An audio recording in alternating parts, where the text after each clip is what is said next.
বাংলাদেশের আকাশে ছুটে চলেছে অত্যাধুনিক কোরিয়ান যুদ্ধ হেলিকপ্টার, নিচে শত্রু ট্যাঙ্ক আর উপর থেকে ছুটে আসছে অ্যান্টি ট্যাঙ্ক মিসাইল। এটি কোনো সিনেমার দৃশ্য না, এটি হতে পারে আমাদের বাস্তবতা। কারণ বাংলাদেশ সেনাবাহিনী এবং বিমান বাহিনী এখন রাশিয়ান হেলিকপ্টার সরিয়ে দিয়ে কিনতে যাচ্ছে সাউথ কোরিয়ান দুটি অত্যাধুনিক হেলিকপ্টার, এবং এর মোট সংখ্যা 12টি। কিন্তু কেন এই সিদ্ধান্ত? কতটা শক্তিশালী এই হেলিকপ্টারগুলো?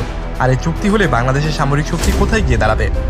সব প্রশ্নের উত্তর আজকের এই ভিডিওতে পেয়ে যাবেন। শেষ পর্যন্ত থাকুন আমাদের সাথে, কারণ শেষে এমন কিছু বলবো যা আপনি কখনো আশাই করেননি। গল্পটা শুরু হয়ে গেছে অনেক আগে থেকেই। বাংলাদেশ বিমান বাহিনী এবং সেনাবাহিনী দীর্ঘদিন ধরে রাশিয়ান হেলিকপ্টার ব্যবহার করে আসছে। MI-17, MI-71 এই নামগুলো বাংলাদেশের মিলিটারি সার্কেলের কাছে অনেক পরিচিত। কিন্তু 2022 সালে ইউক্রেন যুদ্ধ শুরু হওয়ার পর থেকে পুরো চিত্রটি পাল্টে গেছে। রাশিয়ার উপর পশ্চিমা দেশগুলোর একের পর এক নিষেধাজ্ঞা, রাশিয়ান যন্ত্রের সাপ্লাই চেইন ভেঙে পড়া শুরু হয়েছে, স্পেয়ার পার্টস পাওয়া কঠিন থেকে কঠিনতর হয়েছে, রক্ষণাবেক্ষণ খরচ বেড়েছে লাফিয়ে লাফিয়ে। সহজ কথায় রাশিয়ান হেলিকপ্টারের উপর নির্ভরশীলতা এখন বাংলাদেশের জন্য একটা বড় ঝুঁকি হয়ে দাঁড়িয়েছে। তাহলে বিকল্প কি? বাংলাদেশ চাইলে আমেরিকান, ফ্রেঞ্চ বা ইউরোপীয় হেলিকপ্টার কিনতে পারত, কিন্তু সেগুলোর দাম অনেক বেশি, রাজনৈতিক শর্তও থাকে। এখানে এগিয়ে এসেছে দক্ষিণ কোরিয়া। কোরিয়ান ডিফেন্স ইন্ডাস্ট্রি এখন বিশ্বের অন্যতম দ্রুত বর্ধনশীল। K2 ট্যাঙ্ক থেকে K9 হাউটজার এগুলো ইতিমধ্যে বিশ্বজুড়ে বিক্রি হতে শুরু করেছে। পোল্যান্ড, অস্ট্রেলিয়া, নরওয়ে সবাই কোরিয়ান অস্ত্র কিনছে। আর এখন সেই লিস্টে যুক্ত হতে যাচ্ছে বাংলাদেশ। দক্ষিণ কোরিয়ান একটি সংবাদ মাধ্যম জানিয়েছে বাংলাদেশ বিমান বাহিনী 6টি LAH-1 ম্যারিওর এবং 6টি KUH-1 সুরিয়র হেলিকপ্টার কেনার বিষয়টি সক্রিয়ভাবে বিবেচনা করছে। প্রথমে বলি LAH-1 ম্যারিওর নিয়ে। এটি পুরো নাম লাইট আর্ম হেলিকপ্টার। দেখতে ছোট, কিন্তু ভেতরে লুকিয়ে আছে মারাত্মক শক্তি। এই হেলিকপ্টারে আছে অ্যান্টি ট্যাঙ্ক গাইডেড মিসাইল, মানে শত্রু সাজোয়া যান, ট্যাঙ্ক সবকিছু এক মুহূর্তের মধ্যে ধ্বংস করতে পারে। সাথে আছে অটোমেটিক অটো ক্যানন 20 মিলিমিটারের, যা দিয়ে গ্রাউন্ড টার্গেট নির্ভুলভাবে আঘাত হানতে পারে। এয়ার অ্যাসল্ট অপারেশনের জন্য এটি সরাসরি কম্প্যাক্ট সাপোর্ট দিতে পারে।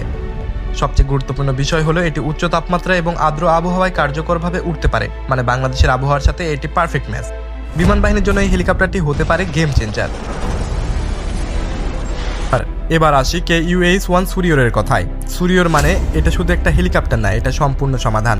এটি একবারে 11 জন পূর্ণ সজ্জিত সৈন্য বহন করতে পারে। মেডিকেল এভিয়েশনে ব্যবহার করা যায়, যুদ্ধক্ষেত্র থেকে আহতদের উদ্ধারে, লজিস্টিক সাপোর্ট দিতে পারে, পাহাড় থেকে সমুদ্র পর্যন্ত সব পরিবেশে কাজ করতে পারে। এমনকি সার্চ অ্যান্ড রেস্কিউ অপারেশনের জন্য ব্যবহার করা যায়। কোরিয়ান সেনাবাহিনী নিজে এই হেলিকপ্টার ব্যবহার করে আসছে বছরের পর বছর ধরে।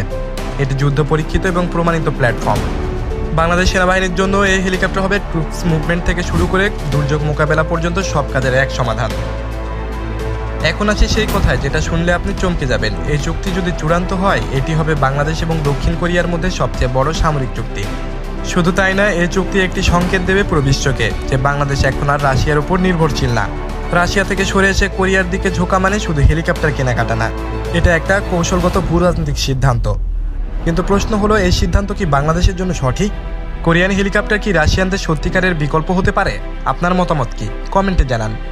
আর যদি মনে করেন এই তথ্য সবার জানা দরকার, তাহলে এখনই শেয়ার করে দিন। সাবস্ক্রাইব করতে একদম ভুলবেন না, কারণ এইরকম এক্সক্লুসিভ মিলিটারি নিউজ সবার আগে আমরাই দেই। দেখা হবে অন্য কোনো ভিডিওতে। এতক্ষণ সুস্থ থাকবেন, ভালো থাকবেন। আল্লাহ হাফেজ।